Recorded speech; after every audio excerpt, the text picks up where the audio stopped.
Good afternoon, everyone. It's my pleasure to welcome you to our webinar. Today, we're going to be learning about sex differences in houselessness, injection drug use, and mental health conditions among people newly diagnosed with HIV in Manitoba, Canada, from 2018 to 2021. My name is Ella, and I'm pleased to be welcoming Dr. Zulma Rueda, who is our speaker for today. This webinar is taking place on October 24th, 2024. And we are recording the webinar today so that we can share it with people who are not able to attend. This webinar is organized by the Manitoba HIV-STBBI Collective Impact Network. This is a network of innovators working collaboratively to transform the landscape of HIV and STBBIs in Manitoba.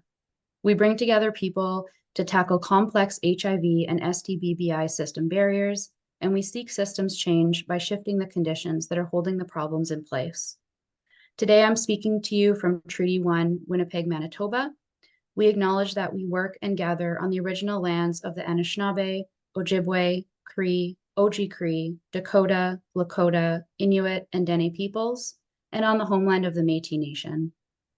The Collective Impact Network is humbly working towards the Truth and Reconciliation Commission's calls for action and the Missing and Murdered Indigenous Women and Girls Inquiry's calls for justice through our research, events, and our projects.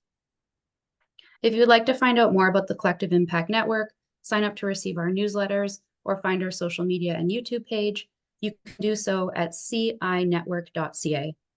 This webinar is part of our ongoing efforts to provide education, and you can find past resources on our YouTube page. We will have a question and answer period after Dr. Rueda speaks today, and I ask that you type your questions into the Q&A feature. And you can type a question at any time that it comes to you, and we'll be addressing those at the end of the presentation. So without any further chit chat, it's my pleasure to introduce Dr. Zulma Rueda. Dr. Rueda is an associate professor and Canada Research Chair in Sexually Transmitted Infection, Resistance and Control at the Department of Medical Microbiology and Infectious Disease at the Max Rady College of Medicine, University of Manitoba.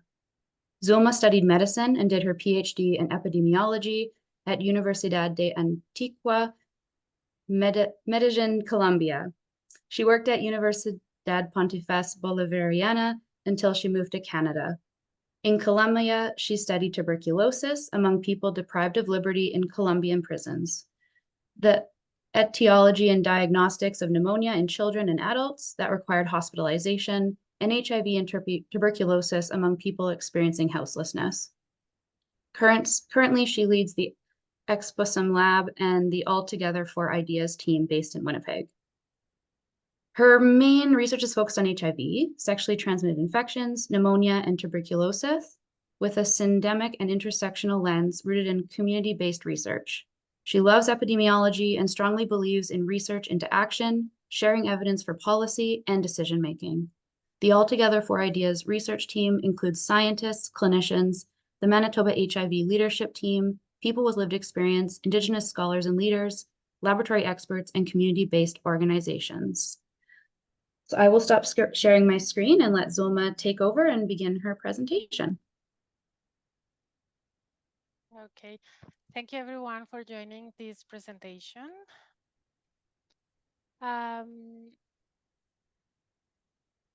Ella, can you please let me know if I'm sharing my screen at this moment? Yes, it looks great. Perfect. Thank you everyone for joining the presentation. I want to thank the Manitoba HIV and STBBI Collective Impact Network for opening this space for us to share our research. I'm very happy to be here today. As Ella mentioned, my name is Zulma Rueda. I want to start mentioning that our website is this one, the www.alltogetherforideas.ca. You can follow there all our updates and all the community activities that we perform, training and publications that we generate. I do not have any conflict of interest to declare for my presentations today. Ella already read land acknowledgement. I reiterate that the University of Manitoba campuses are located on original lands of Anishinaabe, Ininwak, Anishinaabeg, Dakota, Ojate, and Dene people, and on the homeland of the Red River Métis Nations. I think this is very important, not only the land acknowledgement, but also to highlight that Indigenous peoples in Canada continue to face multiple social and structural barriers due to past and ongoing systems of colonization, stigma, and discrimination. And this is particularly relevant for what I'm going to share with you today. Saying that we respect the treaties and that were made on these territories, and we acknowledge the harms and mistakes of the past, and we dedicate ourselves to move forward in partnership with Indigenous communities in a spirit of reconciliation and collaboration. And hopefully next time that researchers or people across Canada monitor the HIV and STBBI trends, the situation is completely different. Every time that I share, sorry, I will just move my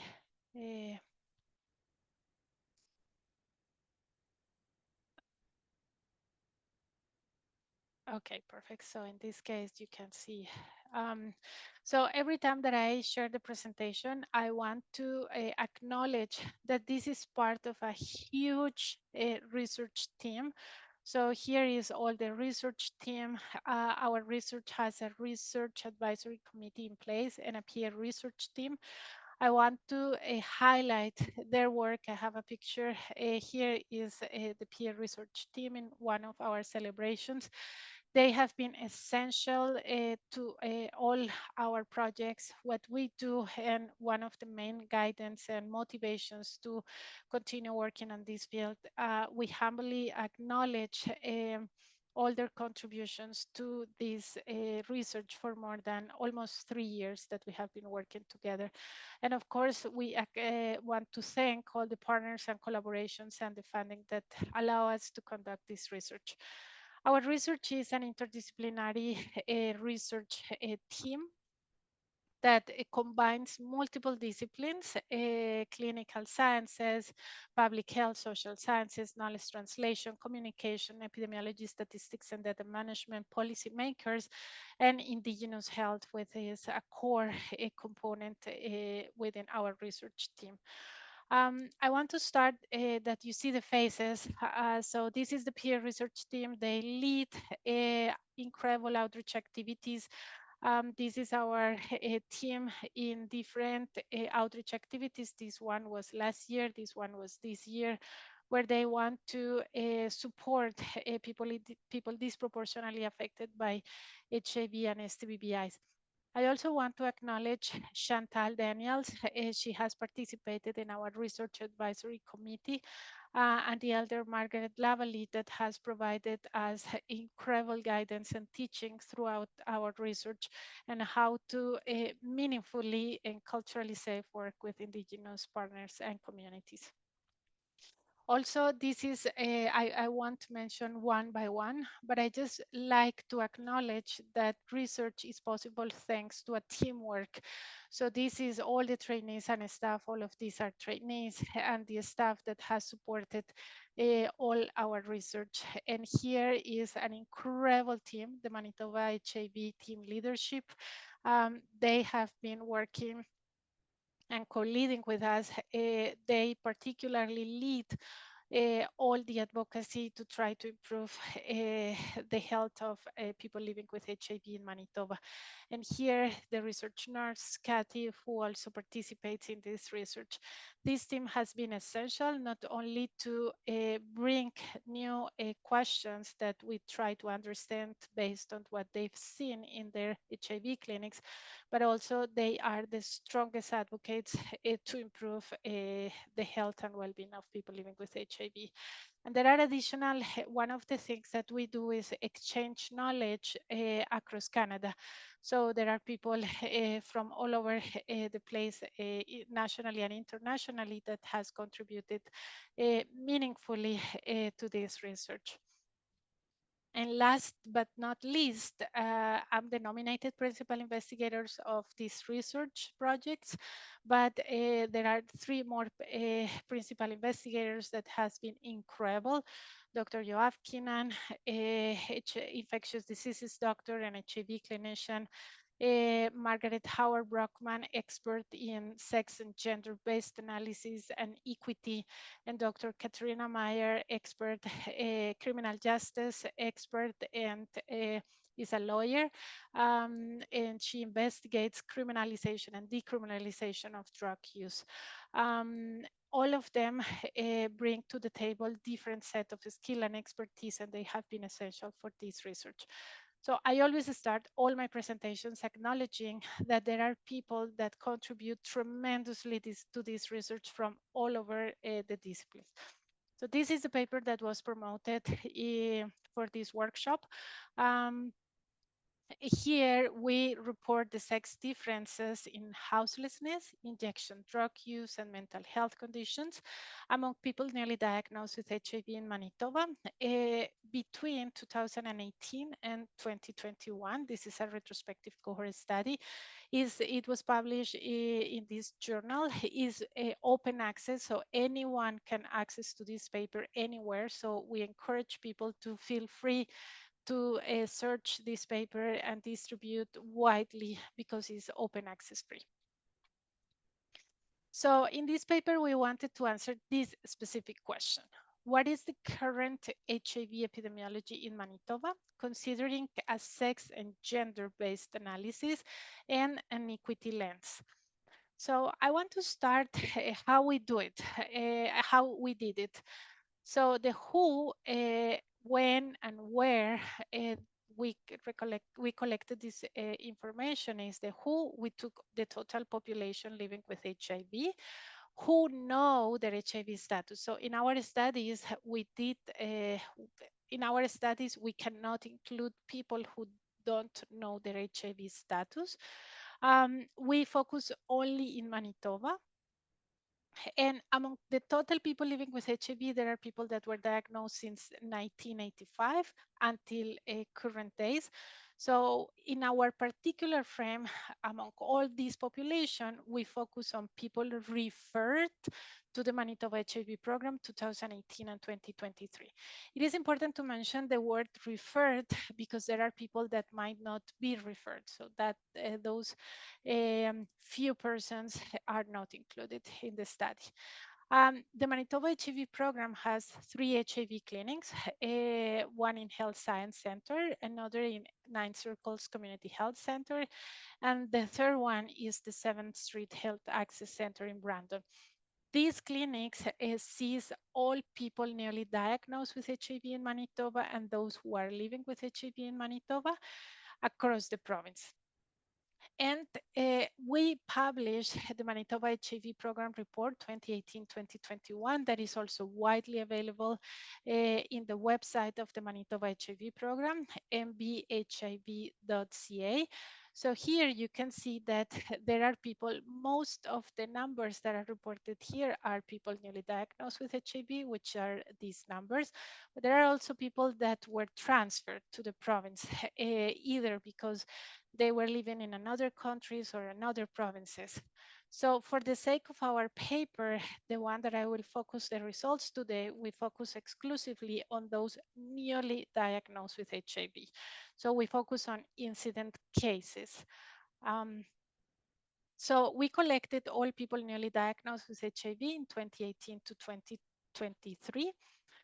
So we collected information, for example, HIV diagnosis. So all the information that we collected at that time includes date, age, sex, sexual orientation, gender, substances, type and roots, housing status, sexually transmitted and bloodborne infectious diagnosis, treatments for other, both for HIV, for STBBIs, and for other conditions, vaccines, co-infections, other comorbidities. It means other diseases that the person could have, CD4 count and viral load for HIV, and whether the person was alive or dead. All this information that we collected, we report the epidemiology, the one thing that is called comorbidities, which is in addition to HIV, if the person has other diseases or conditions, for example, diabetes, hypertension, etc. If the person is using substances and whether was polysubstance, 2 or more substances, and the cascade of care. All information was intentionally disaggregated by sex at birth, female and male, by gender, women, men, and non-binary. It means to S LGBTQIA plus, by substance use, whether the person was injecting or not drugs, and by housing status, if the person was um, with or without housing.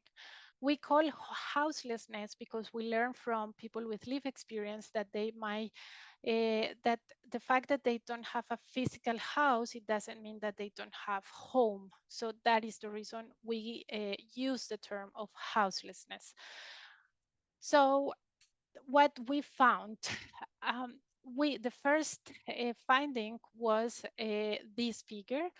And the main finding was HIV in Manitoba has been increasing over time. So here we depicted people referred to the Manitoba HIV program, and I emphasize in the word referred because there might be few people that are diagnosed that hasn't been referred to the program.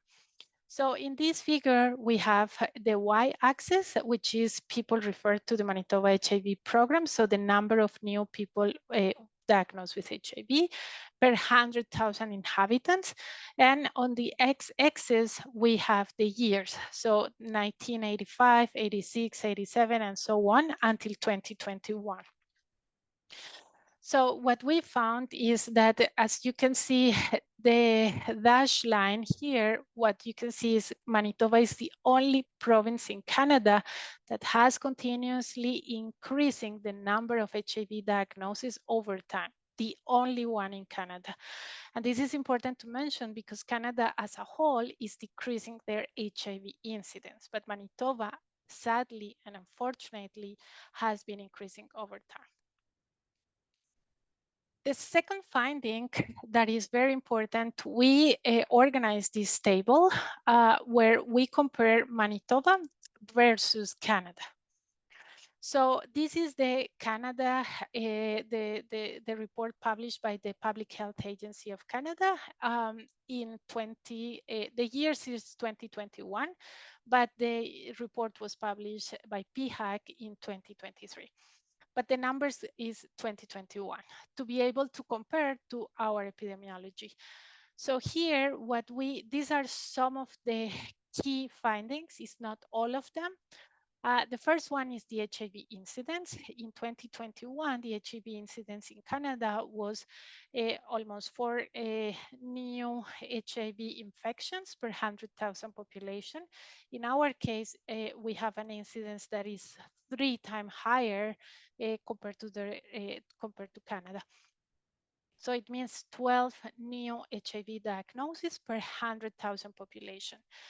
When we look at sex at birth, this is another key finding. In Canada as a whole, it is reported that among the total new HIV diagnoses, 27.4% are females.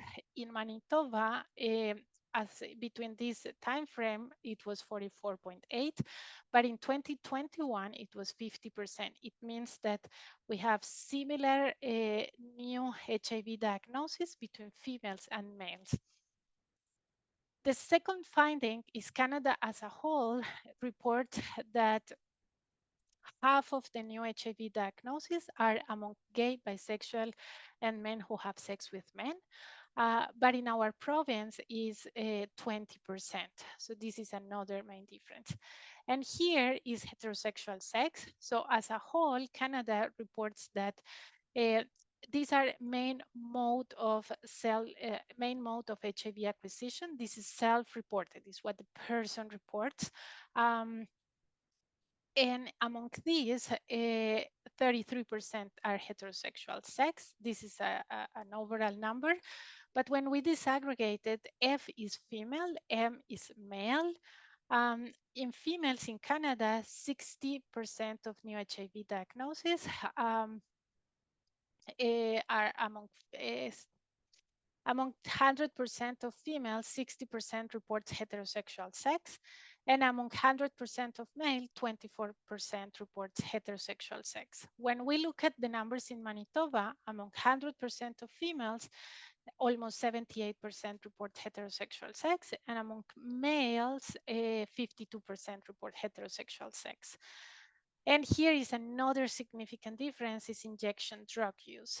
And in Canada, among 100% of females newly diagnosed with HIV, 38% reports injection drug use. But the significant difference is in the Manitoba, among 100% of females newly diagnosed with HIV, 71.8% reports injection drug use.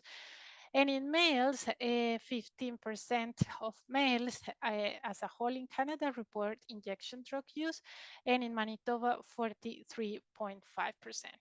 So this is just to illustrate that we have a different epidemiology in Manitoba compared to the rest of Canada, and that females are equally affected, and equally affected in terms of numbers, and that females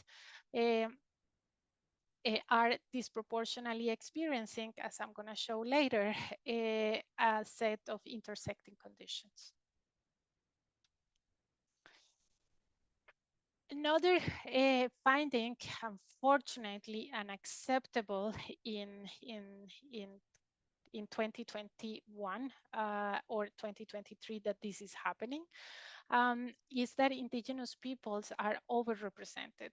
And you can see here that we have a race ethnicity, so Indigenous peoples, white, European, African, Black, other, and known. And you can see that we disaggregated by female, by male, and the total number.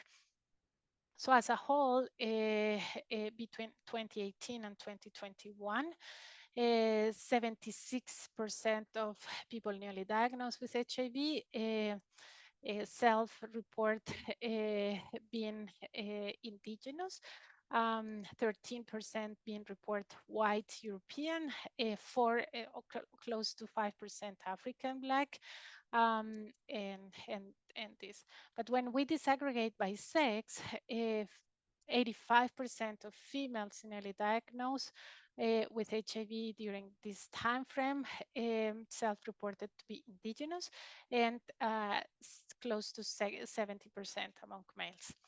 The other finding that is very important is that most people newly diagnosed live in urban areas, so 70% of people newly diagnosed.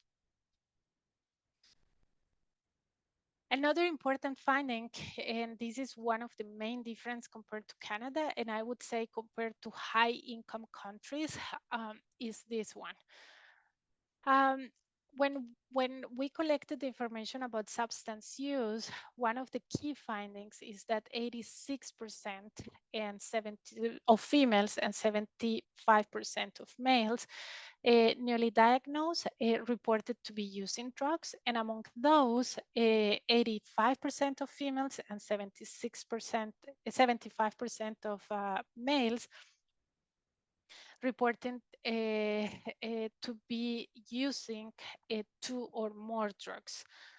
The drug of choice is methamphetamine, 76% in females and 51% of males. This is one of the critical differences compared to other high-income countries where the drug of choice usually is opioids. In our case is methamphetamine. But this message of people are using 2 or more substances is because a common theme is that people mix drugs, or drugs come mix when they buy it. So it's methamphetamine plus cocaine, methamphetamine plus downs, etc. It was very common that people reported alcohol consumption, 56% in females and 64% in males. And as I mentioned, people self-reported injection drug use in a significant proportion, 72% of females and 44% in males. This is very important because we have opioid replacement therapy, but we do not have yet methamphetamine replaced therapy. And the other thing is all of these findings is, support the urgent need for having widely available harm reduction programs. The province needs desperately harm reductions program operating 24/7, widely available across the province. One of the main findings is that females are disproportionately affected by these syndemics. So syndemics means that there are multiple conditions that confluence and might worsen a disease. In this case, might worsen the HIV. So females in this case is 0%, and here is 100% in the y-axis. Here is houselessness, injection drug use, methamphetamine use, mental health conditions, and diagnosis of sexually transmitted and blood-borne infections. The blue bars are females, the orange bar are male. So what you can see here is that females are disproportionately affected. All of this population are people newly diagnosed with HIV. And you can see that 48% of females and close to 30% of males were experiencing houselessness at the time of HIV diagnosis. As I mentioned, injection drug use over 70% in females, over 40% in males. Methamphetamine use, many people reported this use, mostly injected, but those who use it and did not report injection, they smoke the methamphetamine. Mental health condition in almost 50% of females, over 35% in males, and sexually transmitted and blood-borne infections, as I will show later, is pretty common in this population. And when we look at the intersecting conditions, the A figure reports females, the B, this figure reports males. And what we wanted to illustrate here is that females or males are experiencing multiple conditions at the same time. So I will give an example with this red circle. So it means that 24% of females reported experiencing at the same time being houseless, injecting drugs, and experiencing mental health conditions. This is extremely important because when we think about programs to support people, to facilitate access to care, to decrease barriers to access HIV or healthcare, it means that we need to think about not only about HIV pills or HIV follow-up, we need to think about that people are experiencing houselessness. So it is extremely important to expand housing programs. It is important to consider harm reduction programs, and it is important to have mental health support and social support in place to better support people living with HIV. So this is the same story for males, but one key point is that 82% of females were experiencing one or more of these conditions together, and 62% of males. This is the cascade of care. So in this upper part, these numbers are talking about starting antiretroviral therapy. In the lower part is talking about undetectable, equal, and transmissible. So this is talking about the percentage of people that have reached undetectable viral load. So what we did is we disaggregated these two goals of starting antiretroviral therapy among people diagnosed with HIV and those who started, how many reach undetectable viral load.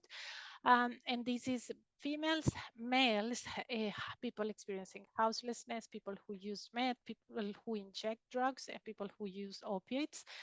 And you can see that in general, around 80% start antiretroviral therapy. this is the international goals and the Canadian goals is that 95% of people newly diagnosed with HIV start HIV medications. In our case, during 2018 and 2021, these were the numbers. So we are behind.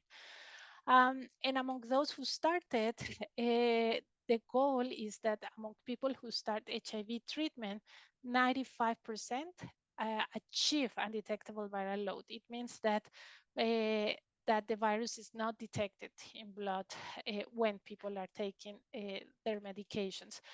So in this case, unfortunately, those numbers were very far from reaching those goals. You can see that almost 60% in cases, for example, people experiencing houselessness, 56% achieve that goal, and people who use opioids, 57%. So we have a lot to do to improve to decrease access and facilitate engagement in HIV care. And this facilitate engagement involves not only, again, talking about the medications, includes, for example, for people experiencing houselessness, so how to expand housing programs, or people who use drugs, how to expand harm reduction programs that facilitate that engagement in care. The other question that we answer was what are, because other sexually transmitted infections were very common. So we wanted to understand what are the most common sexually transmitted and bloodborne co-infections before, at, and after HIV diagnosis, and what are the factors associated with each and any sexually transmitted and bloodborne infection. So again, this paper is published in this journal, International Journal of Infectious Diseases Regions. Is open access. It means it's free for any person to access and to read it. And what we did, it was the same, collected the information that I mentioned earlier.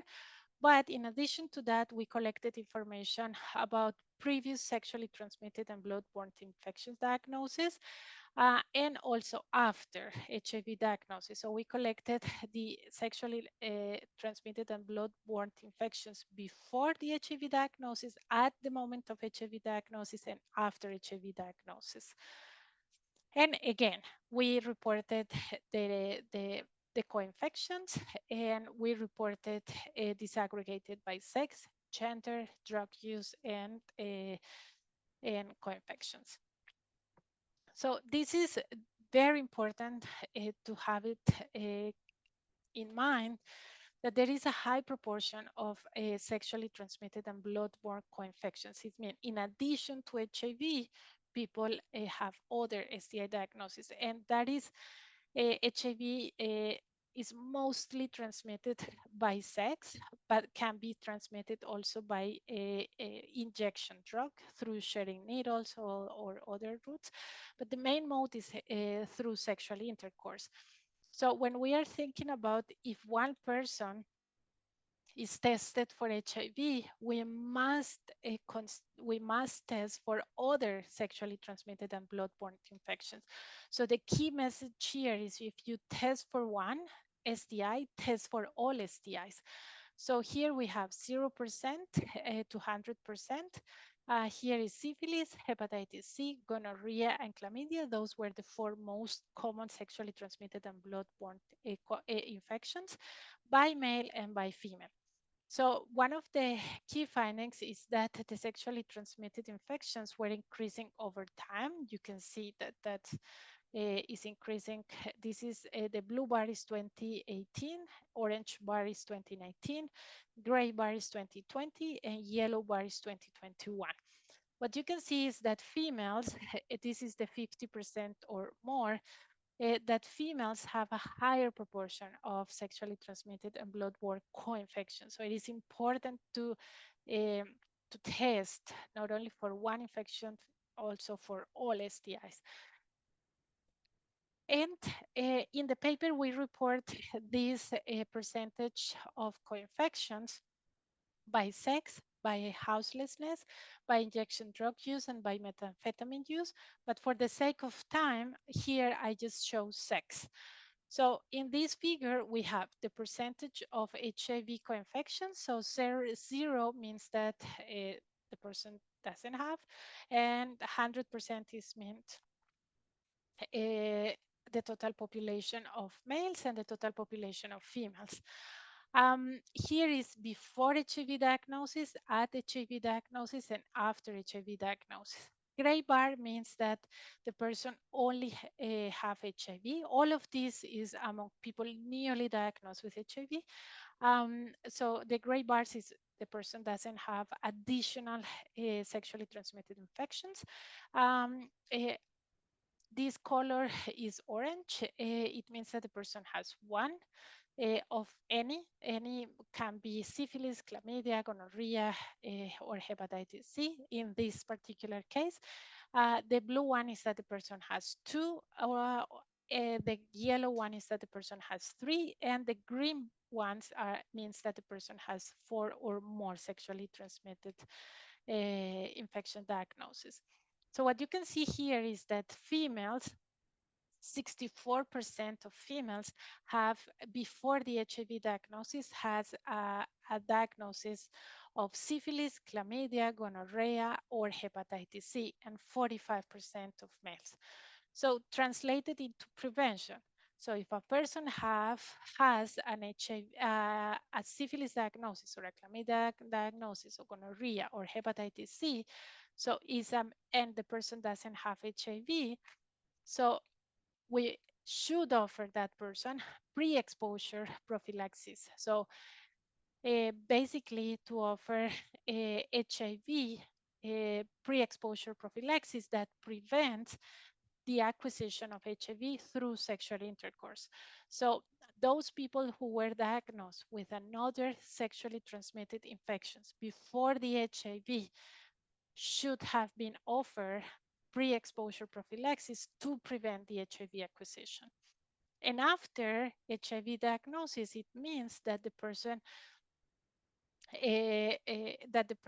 is having sexual intercourse without other prevention strategies. So, for example, condom. So, what it means is that the person should receive support, and their partner should be offered HIV pre-exposure prophylaxis. So the key message here is that the person has, in this case, that we are finding not only HIV diagnosis, but also co-infections with other sexually transmitted infections. So we need to think about the person, and we need to think about their sexual partners and offer opportunities to prevent HIV and other STBBI infections. In these particular studies, the factors associated with sexually transmitted and blood-borne infections after HIV diagnosis. So for chlamydia, age between 18 to 30, persons experiencing houselessness, heterosexual sex, prior sexually transmitted and blood-borne infections. For gonorrhea, prior sexually transmitted and blood-borne infection. Hepatitis C is injection drug use. Syphilis is houselessness, methamphetamine use, gay bisexual men who have sex with men. I will explain in a sec disengaging care. And any STBBIs is being young, experiencing houselessness, and methamphetamine use. So how we understand this? It doesn't mean, so it means that if I have a person that is in their, if this person is young, I need to think that the person may be sexually active. So we need to offer a sex supply so the person can have a sexual health and sex in a safe way. If the person is experiencing houselessness, so I need to think that the person should be offered STBBI testing, treatment, harm reduction supplies, sex supplies. So the person can enjoy their sexual life, but because they have multiple barriers to access healthcare, so they may not have access to sex supplies or to harm reduction supplies. So this is important to think what we can offer to people who experience social and structural barriers. So in summary, people newly diagnosed with HIV are experiencing syndemics. It means multiple conditions and intersecting condition. It means that a person newly diagnosed is not only living with HIV, is also experiencing other conditions, houselessness, injection, drug use, mental health conditions. It is important we found that houselessness, mental health, and injection drug use, mostly methamphetamine, are associated with a high burden of STBBI. And this is easily explained that people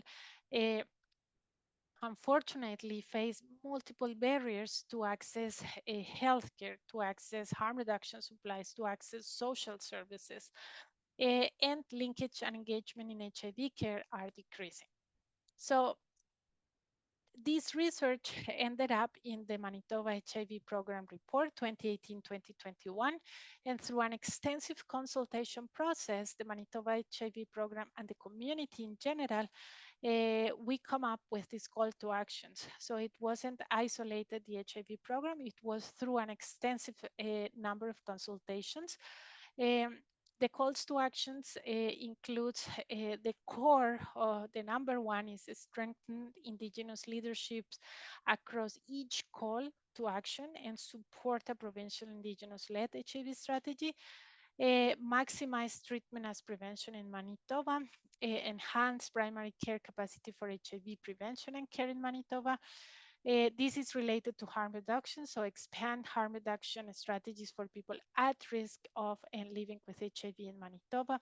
Prioritize housing for people living with HIV who experience houselessness, and enhance transdisciplinary sexually transmitted and blood-borne infection strategies. In 2023, the past government, the current government expanded supporting for that. In the 2024 budget, the current government expanded some funding for several organizations to try to expand STBBI testing, offering a culturally safe healthcare and services through several organizations.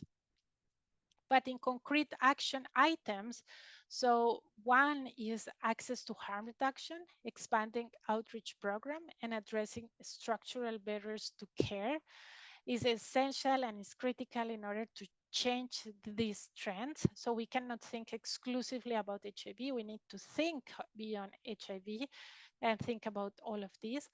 Offer HIV pre-exposure prophylaxis is essential to prevent HIV acquisition. And if you test for one sexually transmitted and blood-borne infection, test for all. So all means not only HIV, means chlamydia, gonorrhea, syphilis, hepatitis B and C, human papillomavirus, bacterial vaginosis, trichomoniasis, etc. So this is public health. So if we have a person at risk of HIV and sexually transmitted and blood-borne acquisition, so there are primary prevention strategies, secondary prevention strategies, and tertiary prevention strategies. So to prevent that the person acquire HIV and other sexually transmitted and blood-borne infections. So for example, there are vaccines that prevent oncogenic human papilloma viruses. So oncogenic means those genotypes that can cause a cervical cancer or anal cancer. So there is a vaccine that works to prevent that. Offer sex supplies, so condoms and for females, for males, and many other safe supplies that many organizations offer. HIV and doxy, pre-exposure or post-exposure prophylaxis, education, and harm reduction supplies. So all of these can prevent HIV and acquisition or sexually transmitted and blood-borne infection acquisition. If the person already has one of these, so a secondary prevention strategy is to offer, is to detect early, so the person can be treated and can't had the transmission. So offering recurrent testing or point of care testing. And in the case that the person is, for example, diagnosed with HIV, one of the tertiary strategies is to reduce complications, for example, secondary to use drugs. So, for example, offer harm reduction supply. And this is extremely important because some people living with HIV who inject drugs and don't have access to safe injection supplies, so they might use supply. So the person can be at risk of acquiring and developing endocarditis, an infection of the heart. So the person can die because of that infection. So when we think about harm reduction supply, is to prevent those complications. This is the last slide. I want to, there are incredible organizations across Manitoba that have been doing terrific job, that has incredible programs and services. I want to invite everyone to check this website, streetconnections.ca. So here in Street Connections, in this link, they have tons of incredible information, but one of the most useful is find supplies, and find supplies is where you are located or where the patient is located.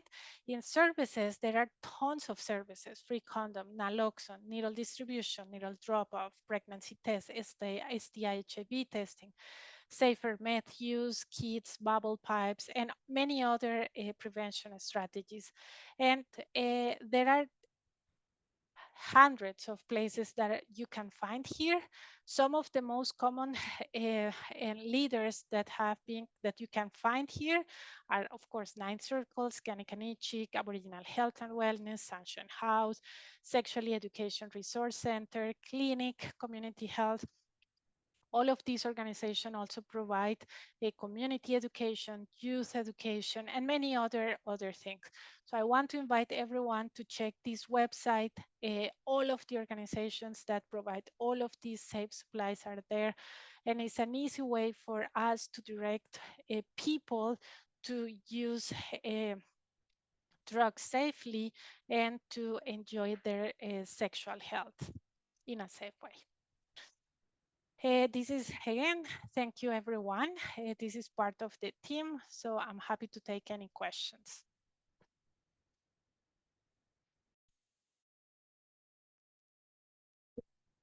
Thank you so much, Zulma. That was fantastic.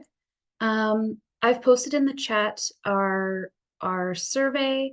If you have a moment to do the survey, we greatly appreciate getting your feedback. And we'll move into questions. We have some time for questions, so feel free to put your questions into the Q&A feature. We have a question here for you, Zulma. Someone's interested to understand the difference between what we call HIV and what we call AIDS. And the question specifically is, with high viral loads, will we see HIV people or people with HIV progress to what we call AIDS or someone with AIDS? Thank you for this question, Albert. In this particular case, unfortunately, people with high viral loads, in this particular case, because we have the CD4 count, most of them are new HIV infections. So it means that the person has a quick high increase in the HIV viral load, and once the person starts the medication, so quickly decrease the viral load. So in this particular case, from 2018 to 2021, most of people that have high viral load were in the early diagnosis. So they have a high CD4 count, is around 500. But so in that case, so they do not experience advanced HIV disease, is the current term of AIDS. So that's to answer your specific question. The problem is that unfortunately, people in Manitoba are dying not because of advanced HIV. Unfortunately, they are dying because other conditions. So one is endocarditis. So that's the importance of having harm reduction programs in place. Number two, because of violence. And so unfortunately, that is another common cause. And the third one is a few that we found in the review was a suicide. So that's the importance of having in place mental health support. Thanks, Zulma, for that answer. Another similar question. Can you talk a bit more about what it means if someone is taking HIV medication and is undetectable? Can you elaborate, please, a bit more, like what specifically?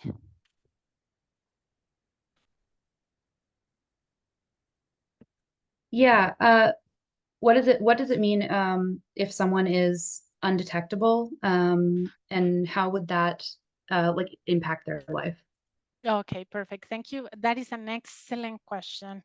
When a person is diagnosed with HIV and start taking the HIV medications, our goal is that the person reach the undetectable. Undetectable means that we take the blood and measure the viruses in the blood.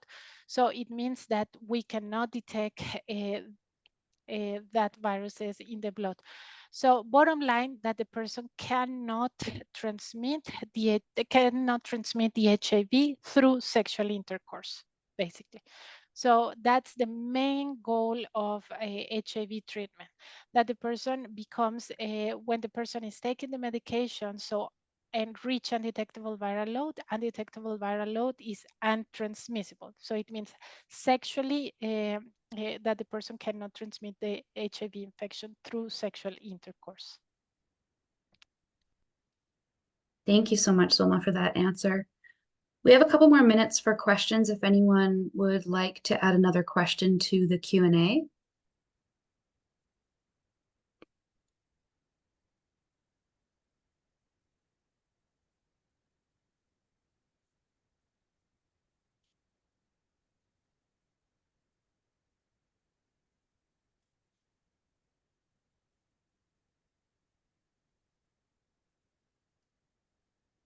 One more question for you, Zulma, before we wrap up for the day.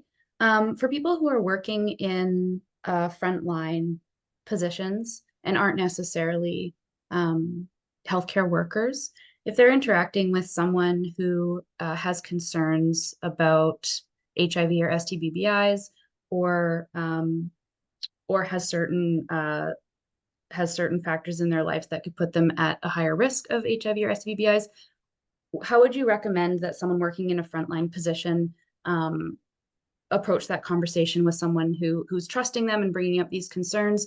What are sort of the key takeaways that someone in a frontline position should know based on your presentation and based on the data that you've collected?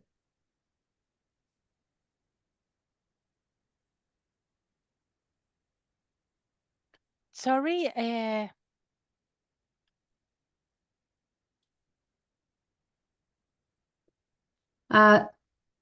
So the question is just some key takeaway for people that are working in frontline positions.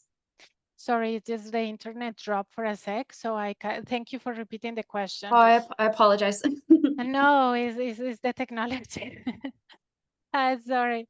So the key actions for a person that is working in clinics is A, offer HIV pre-exposure prophylaxis, so we can prevent HIV acquisition. People have the right to enjoy their sexual life, and they have the right to know about the options to prevent HIV acquisition. So one simple strategy is that people register to prescribe HIV pre-exposure treatment and offer that. The second one is to offer a sexually transmitted and blood-borne infection test. So that offer, if you are thinking to offer HIV testing, so please offer additional testing such as chlamydia, gonorrhea, syphilis, hepatitis B and C, HPV, bacterial vaginosis, trichomoniasis, etc. So offer all of that. For bacterial vaginosis, of course, is for females, but offer all of those testing to the participant. The third one is if your organization offers the harm reduction supplies, so needles and those kind of things, always try to offer to people who use drugs. So the idea is not to judge the person because the person freely decide to use drugs, is how we can prevent the harms of that drug use. So I would say those are the three key messages. And the other thing is think holistically. So if the person is experiencing houselessness, try to connect to social services and other social and mental health supports. Thank you so much, Zulma, and thank you so much for your time today and your time in answering questions. We really appreciate it. And with that, we'll end our webinar, and we hope everyone has a great day. And if you have any further questions, you're welcome to connect with us through our website, CI Network, and we will make sure that we get those questions to the appropriate person to answer them for you. Okay, thank you so much.